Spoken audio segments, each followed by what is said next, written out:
মসজিদে আসলে মনে হয় মনে মনে এই চিন্তা রাখি, মসজিদে বসলে মনে হয় মনে মনে এই চিন্তা করি, 5 ওয়াক্ত নামাজ যারা মসজিদে এসে পড়ে আমরা মনে মনে চিন্তা করি যে আর গুনাহ করব না, আর গুনাহ করব না। কি বলেন ঠিক না? আর গুনাহ করব না। কিন্তু মসজিদ থেকে বের হওয়ার পর ঠিক আবার একটা গুনার মধ্যে আমরা মিশে যাই।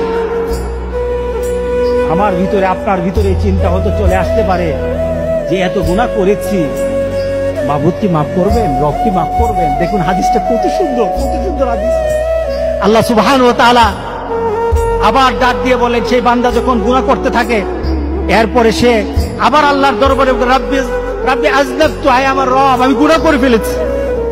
সে হয়তো চিন্তা করেছে হাসরের ময়দানে আল্লাহর দরবারে দাঁড়াবো, আল্লাহ আমাদের বিচার করবেন, ফয়সালা করবেন। আমি হয়তো আমার মাকে ডাক দিব, মা বলবে আমি তোর সাথী না। বাবাকে ডাকবো, বাবা বলবেন আমি তোর সাথী না। নেতা বলবে আমি তোর সাথী না। বন্ধু বলবে আমি তোর সাথী না। সবাই যেদিন ফিরিয়ে দিবে, আমি সেদিন কিভাবে বাঁচব? আমার একটা পথ আছে, আমার একটা পথ রাসূল সাল্লাল্লাহু আলাইহি ওয়াসাল্লাম জানিয়ে গেছেন।